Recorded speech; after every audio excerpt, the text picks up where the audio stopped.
No, he's not abusive. No, stop. Yes, I am. I'll pull her out. Teenage girl left a note telling her family not to look for her, but years later, police found chilling home videos of her with the very man who would later confess to killing her.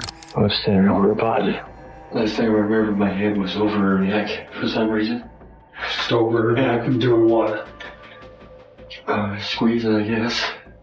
But there are countless other examples of victims unknowingly recording their final moments, like when a young mother's voice was captured on tape arguing with her abductor, or when a nursing student's phone sent a desperate SOS during an attack, or when a woman filmed herself naming her husband as a suspect before she vanished forever. Covering all my bases, making sure that if something happens to me or my family or all of us, that our assets are documented. Let's start with the haunting homemade videos that helped crack the case of 14-year-old Cheyenne, whose disappearance was far darker than anyone first imagined. On October 12, 2011, 14-year-old Cheyenne disappeared, leaving behind a note telling her parents not to worry, that she loved them, and that they shouldn't look for her because she didn't want to be found. With no other leads, the case was closed as a missing person matter. However, in early 2013, homemade videos Cheyenne had recorded resurfaced, drawing suspicion toward her stepfather, Harry Abbas. You know, I'm really bored. I wonder if I got anything to do. Man. I know what I can do.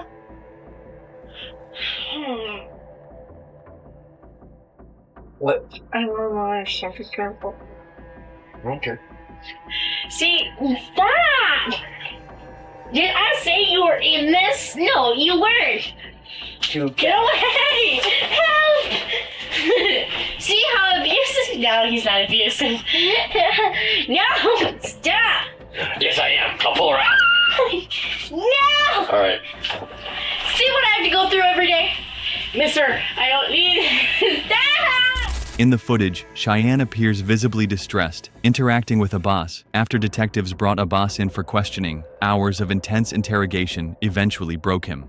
He confessed to sexually assaulting Cheyenne for years. When she threatened to tell her mother, Abbas lured her outside at night, strangled her, and buried her in a shallow 5-foot grave less than 100 yards from their home.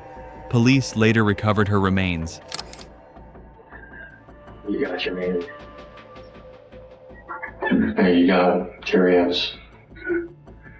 Cheyenne is not what she started. Before I knew it, I was standing over her body. Last time I remember, my hand was over her neck for some reason. Just over her neck and doing what? Squeezing, I guess. But my life is over. It's been over for a long time. I just haven't faced reality. We'll work through all that.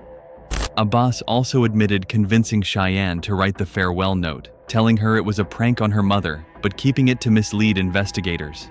His words during confession were chilling. Before I knew it, I was standing over her body. My head was over her neck. Just squeezing, I guess. My life is over. It's been over for a long time. Abbas was convicted of first-degree murder and sentenced to life in prison. In this next case, a terrifying moment captured on camera involving an attempted kidnapping. On Sunday, June 29th, a male suspect committed a robbery inside a local business before escalating his crimes by forcibly removing a female employee from the store. Surveillance footage showed him dragging her outside toward a vehicle, where it became clear he intended to abduct her. The woman fought back, screaming for help, until she caught the attention of a nearby citizen. That passerby immediately rushed over, confronting the suspect and calling the St. Johns County Sheriff's Office. Shocking attempted kidnapping as it happens. A young saleswoman is in a headlock, dragged from her store in St. Augustine, Florida, following a robbery. Her cry for help is blood-curdling. He's trying to shove her into a pickup truck as she desperately tries to break free. Then she escapes, with the suspect chasing right behind. I saw a young lady screaming, fighting. I waved and yelled at her to come to me, and of course got on the phone with 911. 911. There's a lady being attacked. He's trying to put her in the car. Faced with intervention, the suspect abandoned the kidnapping attempt and fled the scene. Police quickly issued an alert for the suspect's vehicle. Soon after, officers spotted him driving recklessly, triggering a high-speed pursuit through the county. The chase ended when law enforcement successfully stopped the car and apprehended the driver without further injury to others. The suspect was identified as 31-year-old Tundor. Investigators determined that his plan had been to abduct the employee immediately after committing the robbery, and evidence recovered from the scene tied him directly to both crimes. She did everything that we could ask her to do. She got very, very loud. She was fighting. She was resisting. Did she save her own life? She did, absolutely. Police were able to track down the suspect within minutes. You see him being taken into custody on police body cam. The victim's quick thinking, combined with the bravery of the citizen who intervened, likely prevented a far more tragic outcome. Even so, prosecutors pursued serious charges given the dangerous escalation of events. Tundor now faces multiple counts, including kidnapping, robbery, and grand theft auto. If you thought that was bad, this is because you did not know about this next case. On August 18, 2010, 20-year-old Amber Tuckerow vanished after accepting a ride from an unknown man while visiting Edmonton, Canada, with a friend and her 14-month-old son. She had planned to head into the city, but was instead driven to a rural area. A chilling recording later surfaced, capturing her final moments in the stranger's vehicle. You better not be taking me anywhere I don't want to go. I want to go into the city. Okay. No, we're not. Then what are these roads going to? Where are we by? We're just heading south of Beaumont, or north of Beaumont. We're heading north of Beaumont. The man repeatedly assured her they were heading toward 50th Street, but investigators determined he was lying. 4 days after police released the audio in 2012, horseback riders discovered human remains in rural Leduc County. Dental records confirmed they belonged to Amber. The man's identity remains unknown, and the exact details of her death are still a mystery. Yo, we're not going in the city, are we? We're going. No, we're not. Then what are these roads going to? 50th Street. 50th Street. Are you sure? Absolutely. Next, street CCTV captured the moments before a nursing student vanished on campus. On February 22, 2024, 22-year-old nursing student Laken Riley from Augusta University, Georgia, went for a morning run at the University of Georgia campus. When she hadn't returned after 3 hours, highly unusual for her, her 3 roommates retraced her running route using her phone's location. They found one of her AirPods and signs of a struggle, prompting an immediate call to police. Officers discovered that her phone had sent an emergency SOS to 911 with disturbing background sounds suggesting an attack. Using her last phone ping, they set up a perimeter and searched the area. Sadly, Riley was found unresponsive. She had suffered multiple blunt force injuries, brain bleeding, and asphyxiation. Hi, we're calling because our roommate went out for a run at 9. She usually runs like Queen with Eric behind grad housing, and we haven't heard from her. And we all just got like service back, so we don't think it has anything to do with the outage. We went to go look to where her last location was, and all we found was an AirPod. Do you know if she has class or anything at this point? She has a class at 1, so that's her nursing. She's at Augusta Nursing School, and she does not miss class. How did you get her last known location? Was it from her phone? Yes, it was updating, so that's why we're a little confused. She hasn't moved for almost 3.5 hours now. How did she get there? Did she run from your house there, or did she take a vehicle there? Yes, she runs the trail. Her car's still at our house. Okay, we got officers on the way, all right? Okay, thank you. CCTV footage revealed a hooded man discarding clothes, gloves, and hair in a dumpster. All tested positive for Riley's blood and DNA. The suspect, identified as 26-year-old Jose Ibarra, an undocumented Venezuelan immigrant with gang ties, a criminal record, and outstanding warrants, lived less than a mile from where Riley's body was found. His phone contained photos of him in the same clothing seen on CCTV, and his DNA matched evidence on the victim. Riley's DNA was also found under scratches on his body. In the state of Georgia versus Jose Antonio Ibarra, case SU 24CR0323, count 1, malice murder. I find the defendant guilty.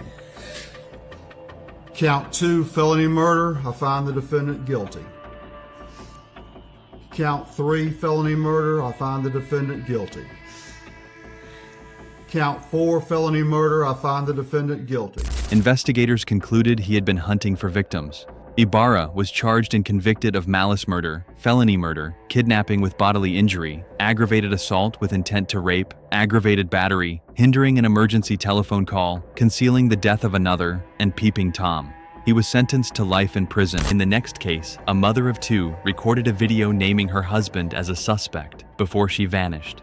On December 7th, 2009, 28-year-old Susan Powell's relatives reported her missing along with her husband Joshua and their two young sons. Officers broke into the family's home but found no one.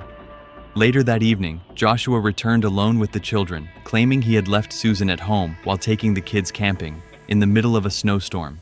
The explanation raised immediate red flags. During the investigation, police discovered traces of Susan's blood in the house, learned Joshua had emptied her retirement accounts, and uncovered a letter and homemade video Susan had left at work months earlier.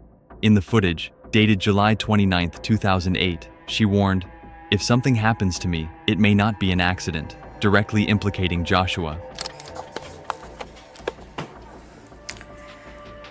This is me. July 29th, 2008. It is 12:33 Mountain Time. Covering all my bases, making sure that if something happens to me or my family or all of us, that our assets are documented. Hope everything works out and we're all happy and live happily ever after as much as that's possible. She also documented financial disputes, including his bankruptcy and rages in which he broke her belongings. A co-worker later told police Joshua had spoken about ways to hide a body. When brought in for questioning, Joshua denied knowing where Susan was, but appeared evasive, even saying he'd think about cooperating for a few days. Despite his wife being missing, the couple's children contradicted his story, telling investigators their mother had gone with them the night before and hadn't returned. With insufficient evidence, Joshua was released but soon moved out of state with the children. Well, let me ask you this then, okay? Do you feel like you're under arrest? I don't know. I didn't even think it was that. It didn't even sink in yesterday. But I don't know where she's at, and she ain't back yet. Okay. Okay. So you don't know if you don't know if you feel like you're under arrest or not. I feel like you guys are.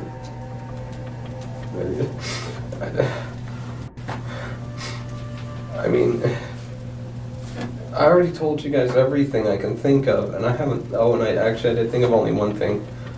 She has another friend that I wasn't even thinking of. It's one of her closest friends, is Kiersey. On February 5th, 2012, 3 years after Susan's disappearance, a supervised visit turned deadly. Joshua locked the social worker out, then set his home on fire, killing himself and both children. Susan's remains have never been found. Her parents sued Washington State's Department of Social and Health Services for negligence in failing to protect the children, winning a $98 million settlement. But hold on your seats, because this next case is more shocking than the others. On January 31st, 2013, 21-year-old Elisa Lam, a Canadian student visiting Los Angeles, was last seen alive inside the Cecil Hotel. Days later, on February 14th, the Los Angeles Police Department released a haunting piece of evidence that quickly went viral worldwide: a 4-minute CCTV recording from the hotel's elevator.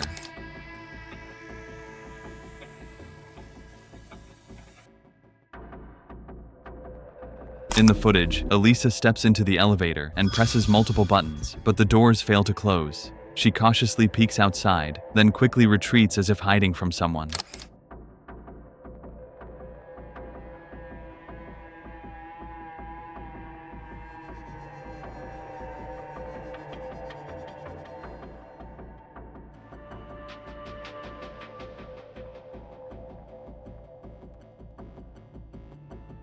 Her behavior grows increasingly unusual. She waves her arms, makes strange hand gestures, and appears to be speaking to an unseen presence in the hallway.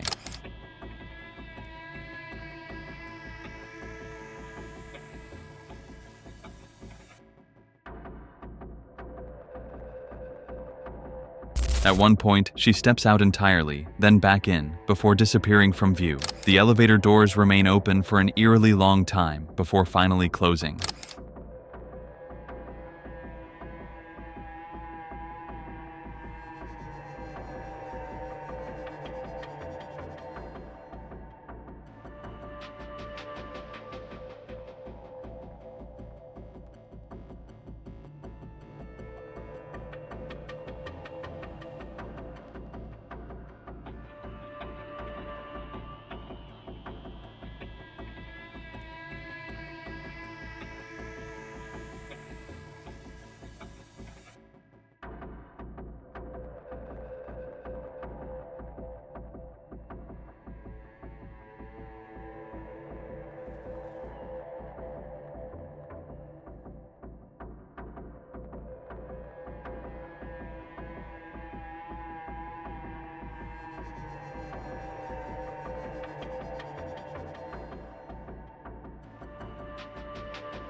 This video became the internet's obsession, sparking countless theories. Some suggested Elisa was under the influence of drugs. Others believed she was experiencing a mental health episode, while more sinister theories accused the hotel itself of being haunted. Sadly, on February 19, 2013, her body was discovered in a rooftop water tank after guests complained of low water pressure and discolored water. The coroner later ruled her death accidental, citing drowning, with her bipolar disorder as a contributing factor. If you enjoyed this video, subscribe to our channel and hit that bell icon for more interesting videos like this.